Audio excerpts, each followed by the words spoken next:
Olá, amigos do GPEC, o meu nome é Vanderlei, boa tarde a todos, que a paz do nosso Mestre Jesus esteja nos nossos corações. Vamos dar prosseguimento ao nosso estudo, conforme temos feito todos os domingos. Hoje nós iremos refletir no tema O de que precisa o Espírito para ser salvo, parábola do bom samaritano, que se encontra no capítulo 15, Fora da caridade não há salvação.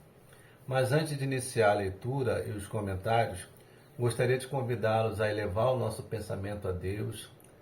Quem quiser fazer essa oração de olhos fechados ou abertos, fique à vontade. O mais importante é direcionarmos os nossos pensamentos e corações com sinceridade, buscando essa conexão com o alto, agradecendo por essa tarde de hoje, por esse remédio que vem ao alcance do nosso espírito, que a gente possa agradecer pela oportunidade da vida, de estarmos encarnados, que hoje compreendemos o valor das provas pelas quais nós passamos e agradecendo também a assistência da espiritualidade amiga que sempre nos direciona, nos orienta e nos relembra do compromisso que temos uma vez que estamos aqui tendo essa oportunidade de evoluir. Obrigado, Senhor, pelo amor de sempre, pela assistência, o cuidado tão intenso para conosco e que possamos prosseguir confiantes e encorajados diante dos desafios da vida. E é com esse coração agradecido que vos peço humildemente para que o Senhor nos permita iniciar a nossa tarefa de hoje, que assim seja. Bem, meus amigos, vamos iniciar a nossa leitura. Vamos lá. O de que precisa o Espírito para ser salvo? Parábola do bom samaritano. Ora, quando o Filho do Homem vier em sua majestade, acompanhado de todos os anjos, sentar-se-á no trono de sua glória. Reunidas diante dele todas as nações, separará um dos outros, como o pastor separa dos bodes as ovelhas, e colocará as ovelhas à sua direita e os bodes à sua esquerda. Então dirá o rei aos que estiverem à sua direita: Vinde, benditos de meu Pai, tomai posse do reino que vos foi preparado desde o princípio do mundo. Porquanto tive fome, e me destes de comer. Tive sede, e me deste de beber. Careci de teto, e me hospedastes. Estive nu, e me vestistes. Achei-me doente, e me visitastes. Estive preso, e me fostes ver. Então responder-lhe-ão os justos: Senhor, quando foi que te vimos com fome, e te demos de comer? Ou com sede, e te demos de beber? Quando foi que te vimos sem teto, e te hospedamos? Ou despido, e te vestimos? E quando foi que te soubemos doente ou preso, e fomos visitar-te? O rei lhes responderá: Em verdade vos digo, todas as vezes que isso fizestes a um destes mais pequeninos dos meus irmãos, foi a mim mesmo que o fizestes. Dirá em seguida aos que estiverem à sua esquerda: Afastai-vos de mim, malditos, ide para o fogo eterno, que foi preparado para o diabo e seus anjos. Porquanto tive fome, e não me deste de comer. Tive sede, e não me deste de beber. Precisei de teto, e não me agasalhastes. Estive sem roupa, e não me vestistes. Estive doente, e no cárcere, e não me visitastes. Também eles replicarão: Senhor, quando foi que te vimos com fome, e não te demos de comer, com sede, e não te demos de beber, sem teto ou sem roupa, doente ou preso, e não te assistimos? Ele então lhes responderá: Em verdade vos digo, todas as vezes que faltastes com assistência a um destes mais pequenos, deixastes de tê-la para comigo mesmo. E esses irão para o suplício eterno, e o justo para a vida eterna. Mateus capítulo 25, versículo 31 a 46.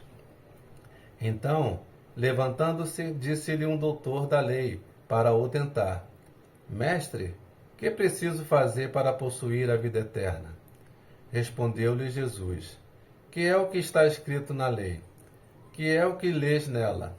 Ele respondeu: Amarás o Senhor teu Deus de todo o coração, de toda a tua alma, com todas as tuas forças e de todo o teu espírito, e o teu próximo como a ti mesmo. Disse-lhe Jesus: Respondeste muito bem. Faze isso e viverás. Mas o homem, querendo parecer que era um justo, diz a Jesus: Quem é o meu próximo? Jesus, tomando a palavra, lhe diz: Um homem que descia de Jerusalém para Jericó caiu em poder de ladrões, que o despojaram, cobriram de ferimentos e se foram, deixando-o semi-morto. Aconteceu em seguida que um sacerdote, descendo pelo mesmo caminho, ouviu e passou adiante. Um levita que também veio àquele lugar, tendo-o observado, passou igualmente adiante. Mas um samaritano que viajava, chegando ao lugar onde jazia aquele homem, e tendo-o visto, foi tocado de compaixão. Aproximou-se dele, deitou-lhe óleo e vinho nas feridas, e as pensou. Depois, pondo-o no seu cavalo, levou-o a uma hospedaria e cuidou dele. No dia seguinte, tirou 2 denários e os deu ao hospedeiro, dizendo: Trata muito bem deste homem, e tudo o que despenderes a mais, eu te pagarei quando regressar. Qual desses 3 te parece ter sido próximo daquele que caíra em poder dos ladrões? O doutor respondeu: Aquele que usou de misericórdia para com ele. Então vai, diz Jesus, e faze o mesmo. Lucas capítulo 10, versículo 25 a 37. Toda a moral de Jesus se resume na caridade e na humildade. Isto é, nas 2 virtudes contrárias ao egoísmo e ao orgulho. Em todos os seus ensinos, ele aponta essas 2 virtudes como as que conduzem à eterna felicidade. Bem-aventurados, disse, os pobres de espírito, isto é, os humildes, porque deles é o reino dos céus. Bem-aventurados que têm puro o coração. Bem-aventurados que são brandos e pacíficos. Bem-aventurados que são misericordiosos. Amai o vosso próximo como a vós mesmos. Fazei aos outros o que quererias vos fizessem. Amai os vossos inimigos.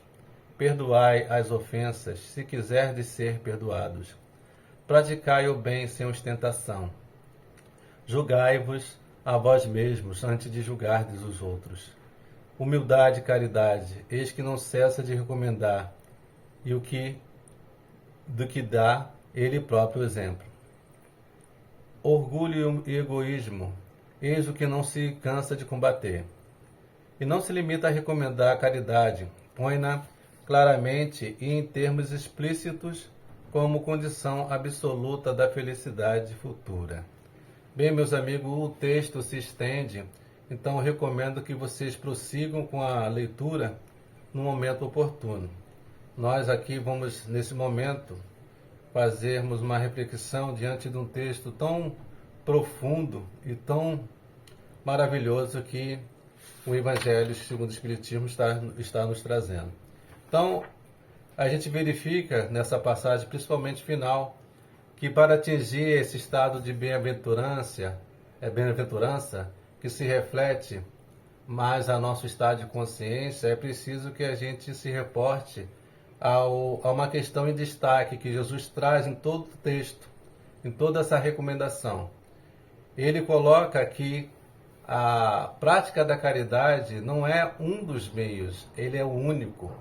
Então, quando nós compreendemos a magnitude dessas palavras, verificamos a necessidade da gente empreender os nossos movimentos nesse sentido. O que deixa muito claro quando Jesus diz que esse processo de atingir essa condição de felicidade na realidade futura, na vida futura, que se conecta com a vida do espírito, é necessário que a gente lance mão desses recursos, dessas possibilidades, dessas virtudes que se encontram latentes dentro de nós, para que a gente possa realizar essa aproximação com o próximo. E aí, com a parábola, Jesus enriquece o nosso entendimento, trazendo esse conceito de próximo. E esse conceito de próximo ele está muito atrelado à questão da compaixão. Quando nós nos compadecemos do outro, verdadeiramente nós estamos nos aproximando do outro. O que a gente verifica na própria vivência do dia a dia. Quando a gente compartilha as nossas relações com as pessoas que estão dentro do nosso ciclo familiar, mas nós não endereçamos a ela essas virtudes que nós somos convidados a manifestar, e mesmo compartilhando essa convivência, nós estamos distantes. Mas à medida que a gente muda a nossa percepção, o nosso olhar com relação ao outro, justamente sendo indulgente, sendo paciente, compreendendo a dificuldade que o outro se encontra e devido à sua condição evolutiva, nós estamos verdadeiramente nos aproximando dele. E quando a gente se aproxima, nós estamos também nos integrando com essas leis do universo. Porque Deus é amor o tempo todo, o amor incondicional, o amor que busca nos alcançar, que busca alcançar o nosso espírito. Quando nós estamos ainda influenciados pelo nosso orgulho e pelo nosso egoísmo, mesmo esse amor tentando nos alcançar, nós que impedimos que ele penetre nos nossos corações, porque nós nos isolamos psiquicamente e com isso teremos um resultado, uma consequência de que o nosso coração também, nossos corações também irão se anestesiando e vão se tornando indiferentes, que comprova esse fato daqui trazido pela parábola do nosso Mestre Jesus. Então, também nessa parábola que a gente percebe que não é uma questão de religião, porque equivocadamente consideramos do fato de estarmos seguindo um movimento religioso ou filosófico, isso basta para que a gente possa atingir esse nível de felicidade de consciência. Mas Jesus deixa muito bem claro que para que a gente possa efetivamente conquistar essa condição, é só na vivência da vida, a gente realmente buscando movimentar tanto os nossos pensamentos, nossas atitudes, nossos sentimentos, em estender as mãos àqueles que sofrem. Quando a gente vai justamente sutilizando todas essas virtudes que se encontram dentro de nós, a gente vai criando condições vibratórias para nos aproximar dessas bem-aventuranças. A bem-aventurança é um estado de espírito, como eu disse anteriormente. E a gente, à medida que a gente vai compreendendo isso, a gente verifica que todos nós temos possibilidades para realizarmos essa caridade, esse instrumento de desenvolvimento das nossas riquezas espirituais, desses bens espirituais que se encontram dentro de nós. E a gente verifica que não se restringe apenas ao aspecto material, mas ela se amplia com essa possibilidade moral, porque todos têm a oportunidade de realizar esse bem com relação uns aos outros. Isso não se limita à condição social, porque a caridade moral todos nós podemos fazer. E Jesus, que foi o exemplo claro sobre isso, porque o Filho do Homem não tinha nem onde reclinar a cabeça, ele viveu com toda a fidelidade com a missão que ele assumiu perante a Deus para praticar essas máximas desse amor incondicional, se aproximando principalmente daqueles que eram desprezados pela sociedade, os desvalidos, os considerados de má vida, os publicanos, porque ele dizia o tempo todo que o médico veio para os doentes e não o contrário. Então, a gente vai compreendendo, à medida desse amadurecimento que vamos alcançando, que o nosso papel, embora tenhamos as nossas cargas para serem superadas, né? Teremos que passar pelas provas para vencer os impedimentos internos, nós também teremos que contribuir da nossa parte para a harmonia desse universo, em manifestação. À medida que a gente vai concorrendo de acordo com o pensamento e a vontade de Deus, nós estamos direcionados nesse sentido de evolução. Nós estamos realmente modificando não apenas a realidade que nós encontramos na exterioridade, mas principalmente a realidade interna. E quando a gente modifica essa realidade interna, nós criamos condições, como eu disse anteriormente, vibratórias para nos aproximarmos de Deus e dos homens. Então, meus amigos, aqui terminamos essa reflexão, agradecendo a Deus pela oportunidade de estarmos aqui refletindo numa tarde de domingo como essa, e agradecendo a assistência da espiritualidade que aqui se encontra conosco, que se interessa pelos nossos movimentos de crescimento. Agradecemos a Deus, ao nosso Mestre Jesus, por estar sempre presente na nossa vida. Que possamos desenvolver os olhos de ver e os ouvidos de ouvir, para absorver todas essas mensagens trazidas pela natureza, que são obras do nosso Criador, e é por meio dos quais Ele se manifesta e se comunica conosco. Que possamos enxergar que tudo está conectado, e da nossa parte deveremos agir dentro dessas leis magnânimas que nos aproxima, que faz com que percebamos-nos como irmãos. Obrigado, Senhor, por tudo, e vos peço que o Senhor possa cuidar da nossa nação, possa cuidar do nosso país e também do nosso querido GEPEC. Que aqueles irmãos trabalhadores que buscam fazer o melhor das suas possibilidades estejam envolvidos por essa energia de amorosidade e de sustentação.